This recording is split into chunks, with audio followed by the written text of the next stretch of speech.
Right. Okay. Let's do this again. Let's do this again. This is Let's part do it two. again. Welcome to the Mind Management Mentors podcast. Now, normally I'm getting special guests onto the podcast talking about their experiences, how mind management's helped them. However, this is the marketing edition. The marketing edition, this is to help coaches learn and understand how to market themselves. Me and you met, Jade, but before we tell everybody the fantastic story of how we met and started coming up with this idea, tell them who you are, where you're from, and what you do. Given this is round two, I might actually remember who I am.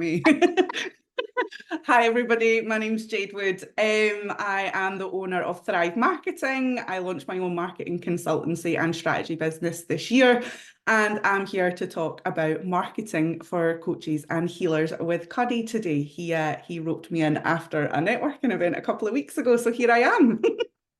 I'm from Glenrothes and Fife. Forgot that. Oh my God, am I ever going to get this right? Oh, God. We vibed straight away at that meeting because we sat at the side of each other in the meeting. We did. I was eyeing up your breakfast roll. It looked awfully good. And the reason, I look, when it comes to marketing, for me, networking is the best way. For me, face to face, somebody speaking to me and saying, Cuddy, that's what I need. That's who I want to work with. Brilliant. I don't like cold emailing, cold spamming, and all those kind of things. I want someone to say, right, I've met you. That's the person, which is why I like networking. But we're not talking about networking today. That'll be on another podcast. Yeah. Now, when we first started talking, because I talked to you about being a coach, and I said it's really hard for me to message because I don't think niching is right. And you said, no, I don't think niching is right either. So that's the premise of today's podcast, which is niching, to niche or not to niche, and messaging. That's basically what we're going to talk about today, because you completely got my attention when you said, actually, could you just need to make sure you're doing this on this channel, this channel, this channel. I was like, right, we need to chat. We need to chat. The whole world needs to know what you said. So that's basically what we're going to talk about. Jade, why do you believe do not niche?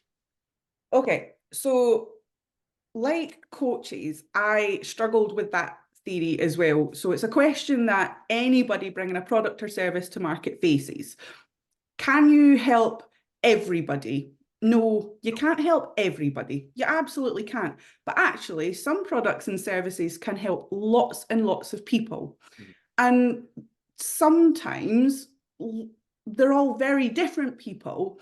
And you'll see it on LinkedIn, you'll see it on Facebook, you'll see it on lots of different social channels where people talk about niching down. You should really focus your niche. You should speak to only one audience. And that's right. That isn't wrong. But where I'm controversial is you shouldn't niche down if you can help lots of different people, but you should target your messaging based on the channel where you're advertising your product and service. But what does that actually mean? Because they're kind of marketing words, and for coaches and other business owners or anybody that's listening to this, it's like, well, very good, but what do you actually mean, Jade? Like, how do I target that message? Okay, so you've got channels. What are bloody channels? Like, tell us about the channels, Jade. Tell us about the channels. Channel? LinkedIn. It's a social media channel. It's a platform. It's a way for you to access an audience. You've got Instagram. There's another channel. It's another platform. Email marketing. That's another audience. It's another channel. You've got non-digital channels as well. You've got print advertising. You can take an ad out in your local newspaper. You can do leaflets, traditional old school, get the 14-year-old down the road to go and stick some leaflets on windscreen wipers for you. Networking, there's another channel. You can do what Cuddy does and go and order breakfast wraps and accost people to do some podcasts. Like, that works really well for him, clearly. But no, there's lots of different channels. But what's really key is understanding for your product and your service. So for you guys as coaches, where is it that you're helping? Are you dealing with stress and anxiety? Are you dealing with weight loss management? Are you dealing with trauma? Are you dealing with really sensitive subjects? Do you need to be quite, delicate in how you approach these topics? And then you need to think about where the people you can help, where are they? Are they on, which channel are they on? Are they on LinkedIn? Is that the platform that they would use? So if they are dealing with stress and anxiety, and the people that you help are typically business owners, they are likely to be on LinkedIn. But at the same time, they are likely to be on somewhere like Facebook, but not for the same reason. You're on LinkedIn for a professional networking capacity. You use that to build your professional network. You use that to look for job opportunities. But that same person using Facebook is using that to communicate with friends, with families, to look for content that's quite funny, that's engaging, that makes them laugh, makes them cry, that they share with their pals. So the reason for using these two social media platforms or channels is very different. And when you promote your services as a coach or a healer, when you put your message out there, you need to tailor that. So not just your audience, which is actually the same on both channels, because it's the same person, but they're going to be reading it and they're looking for very different things from those platforms in those moments. And they're going to be looking for something different to consume. And how you market yourself on those platforms has to be different. You're not niching down, you're not excluding people, you're not excluding types of people. You're just making sure your messaging is highly specific based on the audience that is on that platform and what they're expecting to consume at that time. Likewise, if you were aiming your services at me when I'm on TikTok, I'm probably on TikTok to laugh. I'm not on TikTok to cry. I'm on Facebook to look at community events and probably buy far too much stuff off the Facebook selling pages. Marketplace. Yeah, like that's the only reason I use Facebook. I'm not going to lie. I use it to buy heaps and heaps of crap that I'm never going to use again, but I'm buying it because it's a fiver. Like that's why I go on Facebook. But that's what you need to understand when it comes to your messaging, niching, and marketing your services. Know your platforms, know your audiences, because you'll have more than one, Yeah. and understand why they're using each of those platforms, and then tailor your message to each one of those individually. It sounds like a lot of work, and I'm not going to lie, it is. Yeah. And that's why people outsource their social media management to companies. That's why people get help with it, because when you're running a business, you're busy helping the people that you help. Yep. Then you're thinking, shite, I've got to now do a strategy and I've got to post 5 days a week on this platform and 3 days a week on that platform, because we've not even touched on how to write a post, how to do the imagery or the videos or the reels, or when the best time to post is. By the way, there isn't always a best time to post, and we'll cover that in another podcast. But there's so much more than just, do I niche down? But ultimately, no, you don't. You don't have to. Right. If you have a very select service that speaks to a very specific type of person, then you're already niched down. It's not a decision that you have to make. And I don't know if that's helpful or not, Cuddy, because I've just realised I've rambled and you've not interrupted. Please.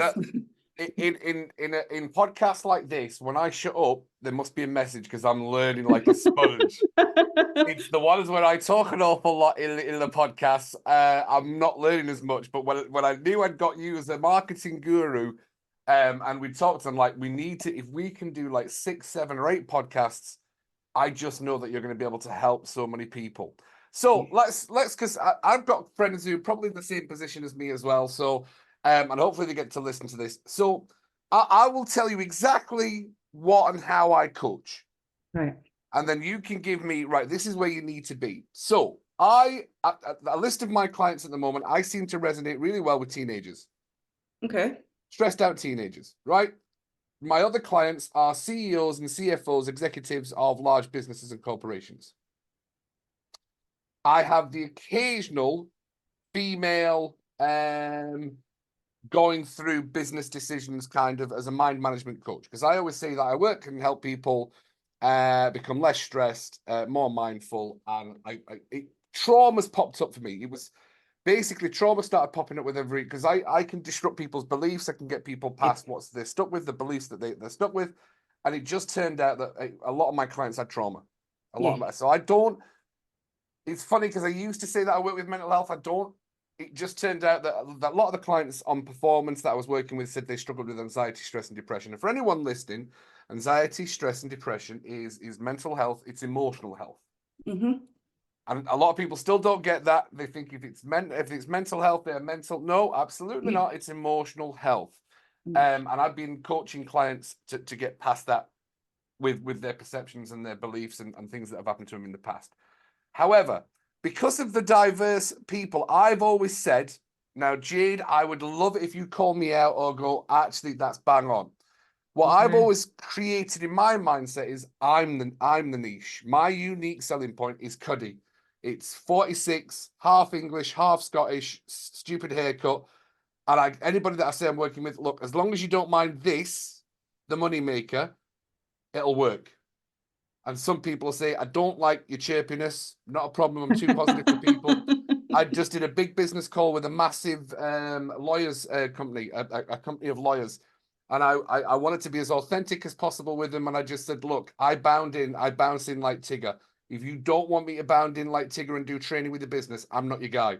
They never got back in contact. So I don't think they needed Tigger. But I wanted to be authentic, right? I wanted to be authentic. It was a great gig, but I was like, look, this is what you get with me. I bound in like Tigger. So we're listening to that. How on that journey of actually, Cuddy, you are the niche, in all fairness, that makes total sense. You're working with teenagers, you're working with CFOs, and I do trainings with businesses as well. So I found that. it hard. You were at NHS 5 the other day, weren't you? I did, well done. With the NHS nurses. Yes. Amazing. And that we was need also that. We need that. Stress, and he was how to understand stress.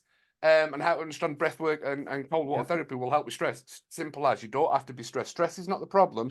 It's unmanaged stress that's the problem. So that's what we were going through with the NHS nurses and things like that. However, that's hard for me to say, right, where do I talk about this stuff then, Jade? Yeah. Okay, well, first of all, you being a niche and you being your authentic self will win 100% of the time. And the reason I say that is there's been a huge shift in social media, and you'll see this on LinkedIn day in and day out now. If you've kind of scrolled through the feed, people talk about authenticity and building genuine and meaningful connections. And the reason for that is because people buy from people, and you'll see the memes all day long and the carousels that kind of fly around LinkedIn. It's no longer business to business marketing or B2C marketing, business to consumer marketing. It's H to H. It's human to human marketing. Nice.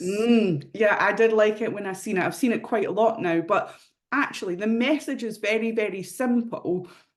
As a service provider, as a coach, as a healer, you know, anybody in your network and your resources that are kind of tapping into this, particularly in your service area, you are selling yourself. You are selling you as a support tool or selling you to provide your clients with the tools they need to help them overcome something. And if they don't trust you, if they don't like you, they can't possibly work with you. That is never going to happen. They need to feel safe and secure with you. So you are the niche in what you do. But the niche is probably the wrong word for it. You are the you in what you do. Like, people will love you. You said you an awful lot in that sentence. But it's all about you when you're marketing. And I don't mean that it's all about you. I mean, it's all about you as in them. You need to make them see how you can help them. And you frame your services and your support using the word you an awful lot. If you are not using the word you more than any other word in your marketing, you are doing it wrong. Should never be, I can do this for you. You can do this with the support that I give you. That should always be your message. How can you help them? And then you show them how you can help them. So that's kind of point one. And you know what, the lawyers that didn't kind of come back to you, that's absolutely fine, because you're not the right people to help them. Like, that's fine. There's going to be people that they're not going to get any benefit working from you because they're not going to take it on board. It's no use to them, and it's no use to you, because that's taking time away from you working with people that you can help. Love it. That's the way I see it. So in terms of your kind of regular clientele, you know, you do have two extremes. You've got stressed out teens, and you've got power CEOs and power CFOs and you know, business women facing business decisions. two key standout audiences there when it comes to social that stands out. Teenagers, we all know the obvious audience, or if you don't know, it's the TikTok generation. It's the TikTok. It's the TikTok generation. But this is, and I'm going to say something controversial. We're going to assume it's the TikTok generation. Yep. And we're going to assume that for the businesses, it's LinkedIn. We're going to make that assumption right now because we've heard the name, we've heard the words teenager and we've heard the words business, but you don't know that for a fact right now. This is just words you've said to me, and this is me telling you what I would assume. Yeah. Until you've done research, until you've looked into the numbers, you don't know. You would, at this point, and my advice to you, or what your marketing person would do, let's say you had an in-house marketing team, what they would do is they would do some surveys with your clients. They would figure out, what platforms do you use? Where did you find out about us? They would ask the question, where do you consume content? What do you look for? Where do you find your resources? Do you go online? Do you read self-help books? Like, you have to ask the question to find out where your audience is, because we can assume your stressed out teenagers are on TikTok. But if they're stressed out, are they using TikTok? Have they actually boycotted the app because they can't face it right now? Is that audience that you're dealing with, are they on TikTok? Are they maybe using a different platform? Are they still using Snapchat? That is actually still around, by the way, guys. We knew, but it is still here. I never got into Snapchat. I don't like it very much. Well, I don't like using it very much, but the camera on Snapchat still outranks every other camera for hiding imperfections, just saying. So if you ever get a selfie from me, it's usually on the Snapchat camera, but I don't use it for communicating, just for vanity reasons. But you don't know until you ask. You can make an assumption, and that's the wrong thing to do when it comes to your marketing. It needs to be data-driven decision making that you're making. You'll have gut feelings, and usually they're quite a good indicator, but try and back up your decisions with data. Do some research. There's a whole host of free tools that you can go onto. So companies like HubSpot and Hootsuite. So these guys do some free trend reports. You can go on there, you can download the free trend reports. They'll add you to their mailing list for the pleasure, but it's absolutely worth it because they pump out trend reports quite frequently. You can follow them on social media as well. I'm not paid for this, by the way. This is not a sponsored advertisement. This is what I use for free to get some insights and analytics. But you can have a look and find out what is happening by generation. Where are they? What are they doing? What content do they like to consume? And then instead of saying, I think they're on TikTok, well, actually, I know that X% of users in this demographic are using TikTok for this reason. Then you can tailor your content to that platform based on what they like to consume on that platform. And likewise, we would assume that these business women facing business decisions, or these CEOs and CFOs, are primarily using LinkedIn. Yeah. Well, they will be for business reasons, but what other channels are they using in their personal life? Are they Instagram users? Are they Facebook users? Because if they are facing personal situations or personal trauma, it's not something they're going to shout about on LinkedIn, but they're maybe searching for help and support through Facebook Reels and Instagram Reels, and you might actually be better targeting your efforts through those platforms than trying to target them on LinkedIn, but you won't know until you understand more about your audience. So you've got to ask the question, you've got to find the data, and then put that into action to determine where you're going to put yourself. Nice. That was gold right there, Jade. That was absolute gold. By the way, this is all being winged. I have not planned for this. No, I know, but I knew how clued up you were about marketing when we spoke about it. And I openly admit that I'm still learning marketing. I've been in coaching for 3-4 years now, and marketing. What we were talking about before in the first take, what we never mentioned in this one, was coaches spend thousands of pounds on becoming coaches. They spend thousands of pounds on becoming therapists, but they don't spend thousands of pounds on marketing. Yeah. And I always, even my point of view, you try and learn as much as possible, but I'm like, to get the effects and the outcomes, you might be better off not spending as much on the coaching and spending more on the marketing, because the coaching, once you practice the skills of coaching, you have to learn the skills. But actually, it's the marketing that's going to get you the clients. And yeah, I mean, see a sales lot. and marketing, like Yeah. I'm a big believer in here we go again. So you'll see a lot of memes on, like, so by the way, I use LinkedIn a lot, right? So LinkedIn's kind of my go-to reference for a lot of things I'll talk about, but you'll see a lot of memes on LinkedIn where sales and marketing are always at odds with each other, right? But no, forget that. Sales and marketing have to work hand in hand with each other. So you can be the world's best marketer and the world's best salesperson, but one's responsible for top of funnel and the kind of nurture journey, and the other one meets your nurture journey kind of halfway and takes it to the end and crosses the finish line. And if these guys are not aligned, your business isn't going to succeed. Like, you need to make revenue, you need to have a holistic sales and marketing cycle. These guys need to be singing off the same hymn sheet. So obviously a lot of coaches and you know, myself included, we're one-man bands, right? Yep. We're doing it all. It is very difficult to do it all and do it all at an expert level. And I'll tell you the reason that I got into kind of doing my marketing business by myself. I do apologize. It's all right. I saw the dog. It's brilliant. It's fine. I seen a lot of in the marketing space that, you know, companies had huge budgets. They could put lots of money behind paid spend in marketing. They were able to put hundreds, if not thousands of pounds behind Facebook ads or LinkedIn ads, and they were able to grow really quickly. And you see sort of big campaigns promoted on LinkedIn. You know, McDonald's has got a cracking campaign, or Armani's campaigns, or the Calvin Klein with the guy in the white pants on the rooftop. It was all very well spoken about and everybody loves it and they share it all and they talk about how amazing it is. But for the small business owner, the medium-sized business owner, that's not achievable. Those kind of results, we don't have the money for it. We don't have the scope for it.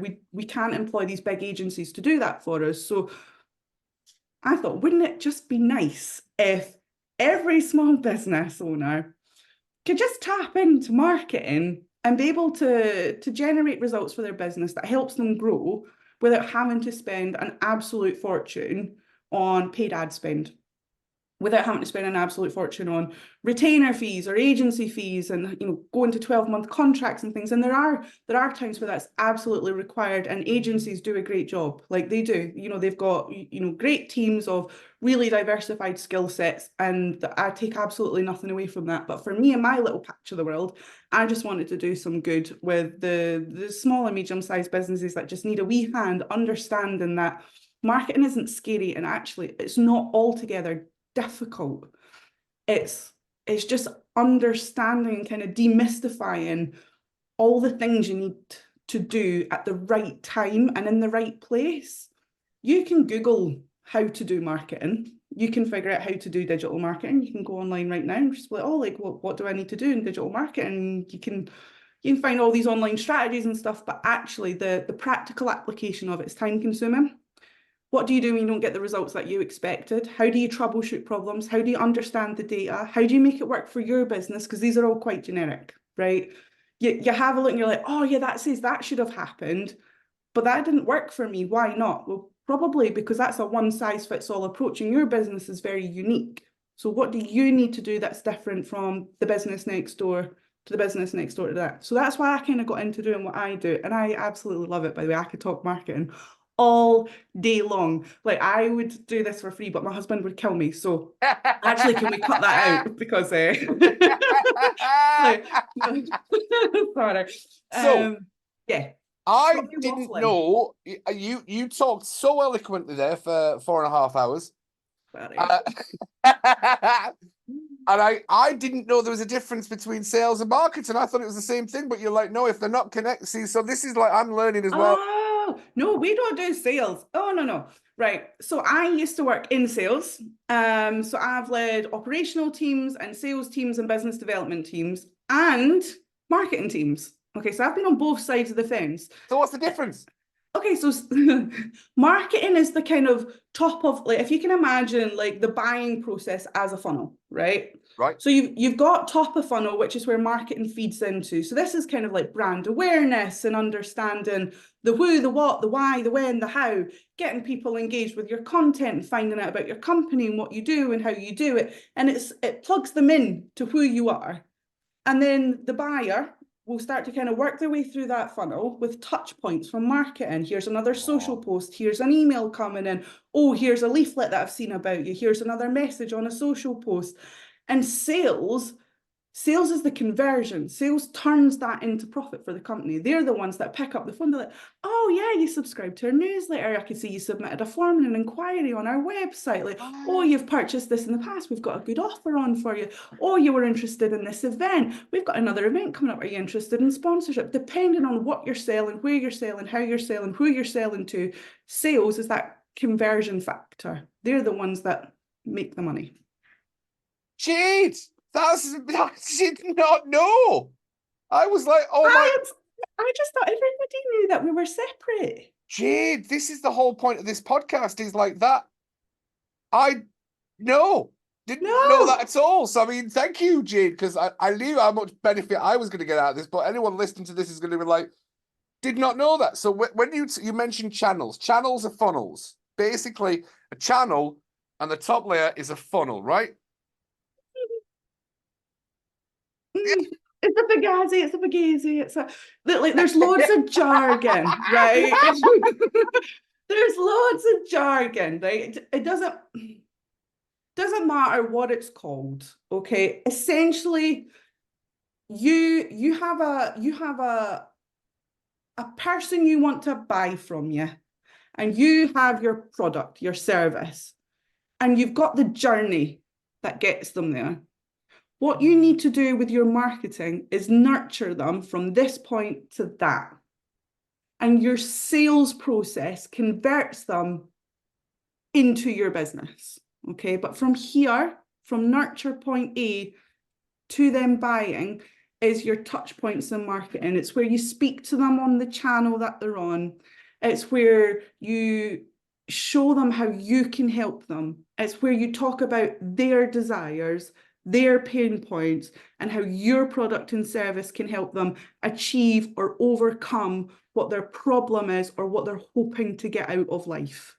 And the long and short of it is all about how you help them achieve or overcome what it is they want and how you do that. And you show them, use videos, use text, use testimonials, leave comments, send them a gift basket, whatever it is that you do, you just show them how you do that in engaging ways on social media, and you get creative with it. That's all marketing is.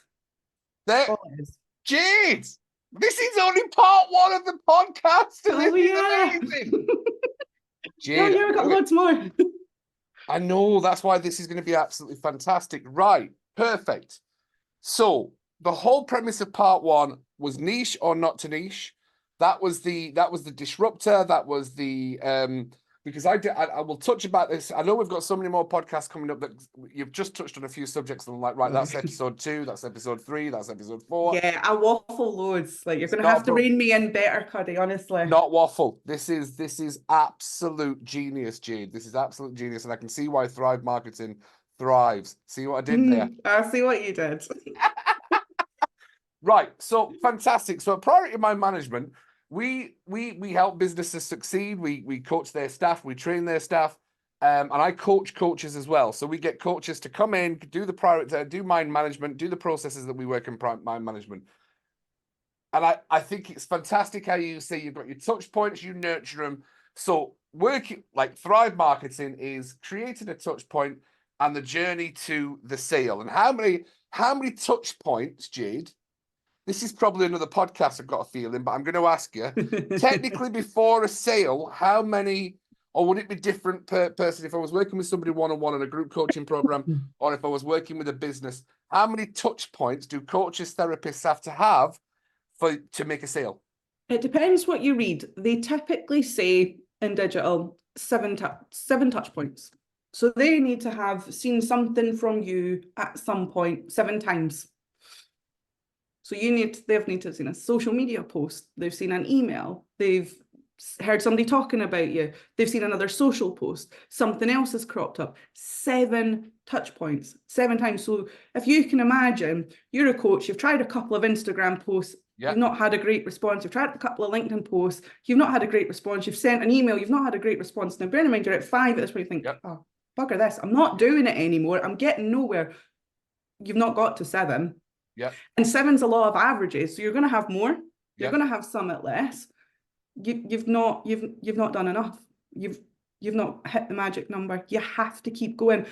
Marketing is about being consistent. Consistency is key. Oh my God, I hate the Oh, I say cliche, that all the but time. Consistency. but it's so true. Like it's true with anything, and you'll know it in coaching. Yeah. What you put in the work, you get Yeah. the result, right? Yeah. That is true for everything. You know, you go to the gym, you want to lose weight, you put in the work, you get the result. Marketing's the same. You put in the work, you get the result. You have to keep going. You put out a post that gets 5 impressions, or sorry, you put out a post and only 5 people like it, or only 5 people see it. You put out another post. You put out another post. You put out another. You keep going because that's how you grow.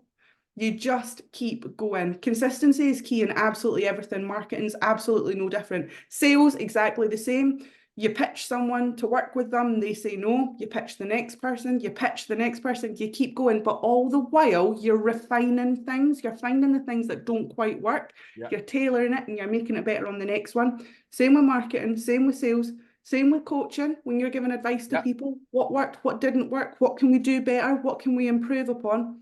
Marketing's not any different. You guys are doing this all day, every day with your clients. Replicate it in marketing. Oh, Jade!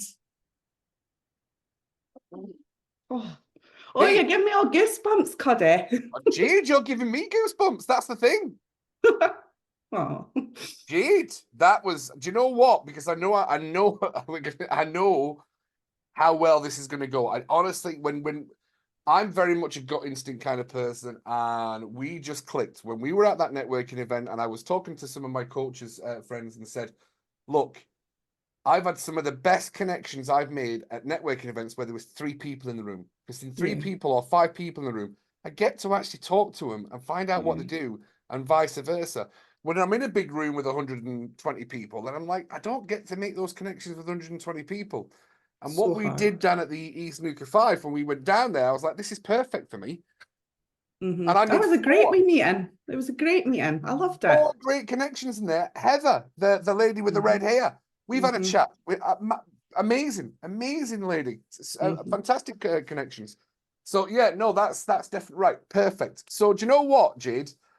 We have given so much away in this first podcast. This is solid. Oh, I'm so bad for that, guys. You're going to have to keep listening because even though Cuddy gives us a topic, you will find I go off tangent. Well, I'll tell you what I'm going to do. I'm going to let you pick the topic for the next podcast. Now, we kind of touched on, we've talked about messaging today. We've talked about niche or not to niche. And I think there's some great explainers there and stuff like that. Some key takeaways for me are you. I love that. You have to say you. More, use you more, not I, you. I have a feeling I use I too much. I've got a feeling I do. Yeah. I don't know what you mean. I have got a feeling I use I too much instead of you. So that was a massive takeaway for me. Channels is funnels, kind of human to human is a massive I can't take credit for that. Doesn't matter. Is it Simon Sinek? Do you know what? I can't remember. I'm really bad with names. I can't remember. It is all over LinkedIn. You know, do you know what? If you guys aren't using LinkedIn, I was reading a report earlier today, actually, something like it was on LinkedIn's Sales Navigator report, something 96% of content marketers are on LinkedIn using it for their own benefit. So if you can imagine all these marketers are on LinkedIn for their professional development, you will get so much value by following people and reading their posts and just pick up all these tidbits. Like, marketing doesn't have to cost you loads and loads of money. There are things you can pick up out there by developing your network, by tapping into people with, you know, information and understanding. Grow your network, grow your audiences, ask questions. You know, it doesn't hurt.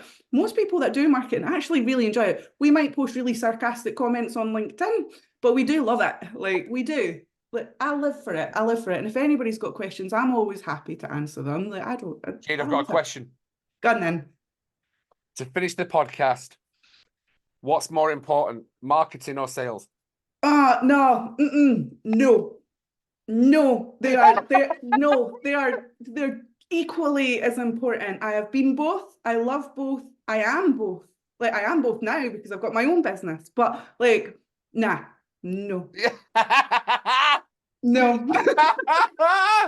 Next time, make it a maths question. That would be easier. Oh No, God, it I'm wouldn't be. Don't ask atrocious me a at maths maths. I'm question. Me atrocious at too. maths. Don't. But yeah, thanks for that. Jade, it's fine. I thought it was a good question. I didn't think you were going to answer it either, so that's absolutely fantastic. Right, let's wrap this up. Jade, this is part one of a lot of podcasts that we're going to start doing for all our coaches, therapists, and healers out there that need to understand about themselves. For marketing and sales is an important part of any coach's journey. It's so easy to become a coach these days. You can become a coach for £7. I've seen advertisements on Facebook, become a life coach for £7, which is why I've never said I'm a life coach. And that's why I've always said mind management. It's much more powerful than life coaching. But that's just my bias. But as always, if it's in the mind, it can be managed. Big love from Cuddy and Jade. Jade. We're really bad with cues. I will see you on the next edition of the Mind Management Mentors podcast, the marketing edition. Bye. Bye.